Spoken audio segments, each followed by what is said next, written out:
Olá galera, tudo bom? Preparados para mais uma revisão aqui no Histórias do Carlão?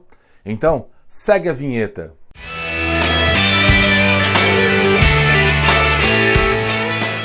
Galera, o nosso assunto de hoje será sobre o período joanino, ou então o período que fala a respeito sobre a vinda da família real portuguesa para as terras brasileiras. Pois é, vamos nos situar um pouquinho a partir daí. Em 1806, um certo cara chamado Napoleão Bonaparte havia decretado um bloqueio chamado Continental, e desse bloqueio ele estava proibindo os países europeus de comercializarem com a poderosa Inglaterra. No entanto, Portugal havia assinado um tratado chamado Panos e Vinhos há alguns anos com a Inglaterra, e isso fez com que Portugal ficasse endividada com aquela nação. Como resultado disso, Portugal não tinha opção a não ser continuar fiel à Inglaterra. Por isso, em 1807, o general Junot invade as terras portuguesas. Os nossos nobres, assim como 15 mil membros da corte portuguesa, embarcaram em navios e vieram para o Brasil. Mas aí vem a pergunta, por que o Brasil? E aí, nessa história do Brasil, Inglaterra e Portugal haviam firmado um acordo secreto em que os britânicos transportariam a família real para o Brasil em segurança. Em troca, Dom João deveria apenas permitir que os ingleses pudessem comercializar com o Brasil, rompendo assim com a ideia do pacto colonial. Além disso, quando a família real chega em Salvador, porque houve um desvio no trajeto, eles acabaram criando um documento chamado de Carta Régia. Nesse documento, os britânicos poderiam comercializar com o Brasil, acabando com o pacto colonial. Lá, em Salvador ainda, Dom João estabeleceu também a primeira universidade do Brasil. Ele chega no Rio de Janeiro um tempo depois e começa a modificar o Rio de Janeiro. Ou seja, ele começa a melhorar aquela região, uma vez que o Rio de Janeiro era considerado uma sociedade bastante atrasada. Dom João acaba estabelecendo então um outro tratado, e esse tratado, chamado de 1810, acaba fazendo com que ocorresse um livre comércio e navegação juntamente com outras nações da Europa. No entanto, esse tratado, a princípio, beneficiava os britânicos, onde eles pagariam apenas 15% de impostos, enquanto que os portugueses pagavam 16% e as outras nações pagavam 24%. Um tempo depois, esse valor acabou se equilibrando entre portugueses e britânicos. Logo depois, no Rio de Janeiro, a gente percebe que Dom João também resolveu fazer umas melhorias para dar um clima mais europeu naquela nação. Então ele começa a fazer algumas obras públicas, como por exemplo, para equilibrar a economia do Brasil, ele cria o Banco do Brasil. Além disso, para tentar dar um ar mais controlador, cria a imprensa régia, com a Gazeta do Rio de Janeiro, favorecendo assim a imprensa. Dom João também cria a Real Biblioteca para que os nobres tenham um pouco mais de cultura, juntamente com o Real Teatro São João. O Jardim Botânico, para dar um clima europeu, também foi uma dessas realizações.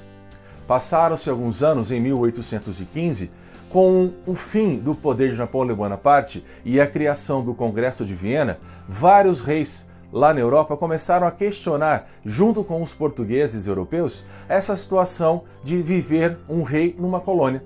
E aí Dom João faz uma elevação do Brasil a Reino Unido, de Brasil, Portugal e Algarves. E com isso, o Brasil passou a ser um país. E mediante isso, ninguém poderia falar nada que Dom João estava governando de uma colônia. Bom, além disso, no ano seguinte, Dona Maria I, que era a rainha, veio a óbito. E aí Dom João, que era príncipe regente, passou a governar o Brasil. E ao governar o Brasil e Portugal, ele se torna Dom João VI. No ano seguinte, em 1817, a gente passa a ter um probleminha lá na região de Pernambuco, onde uma revolução pernambucana e lideradas por membros da aristocracia rural, juntamente com classes populares insatisfeitas com a cobrança excessiva de impostos e o descaso português nessa administração, porque a dificuldade em você comercializar produtos agrícolas estava bastante variável, o que aconteceu? Promoveram uma revolução. Dom João envia tropas brasileiras para lá, tropas portuguesas, e acaba sufocando esse levante. Passaram-se alguns anos, em 1820, lá em Portugal, o que nós vamos ter de transformação a partir daí? Vários membros das chamadas cortes, que eram ligados por comerciantes e outros membros, acabaram fazendo uma revolução, chamada Revolução Liberal do Porto, onde tiram o certo controle que os britânicos tinham sobre Portugal, assassinando assim um cara chamado Beresford, que estava administrando e era britânico, e eles acabam, baseando-se nas ideias liberais, criando uma monarquia constitucional. Mandam uma cartinha para Dom João falando: volte. Dom João tem que voltar para Portugal, senão perderia o seu trono. Lá em Portugal, em 1821, após retornar do Brasil para lá, levando consigo boa parte do nosso ouro, porque ele faz um saque de tudo que a gente tinha aqui no Brasil, os membros dessas cortes iniciam um processo para tentar fazer o Brasil voltar a ser uma colônia. Dom Pedro, satisfeito em ficar aqui, diz que fica em janeiro de 1822. A confluência de brigas entre Dom Pedro e Dom João só foi aumentando com o passar do tempo, até que, influenciado por José Bonifácio e Dona Leopoldina, eles iniciam um processo de articulação para manter a figura de Pedro no Brasil. Seu pai envia uma carta em setembro para que Pedro voltasse imediatamente, senão seria conduzido à força. Bonifácio e Dona Leopoldina falam: Pedro, faça alguma coisa. E aí, no famoso 7 de setembro de 1822, Pedro proclama independência ou morte. Galera, se você gostou da nossa pequena revisão, dá aquela curtida, faça os exercícios que estão aqui embaixo e, além do mais, a gente se encontra nas redes sociais. Aquele abraço e até!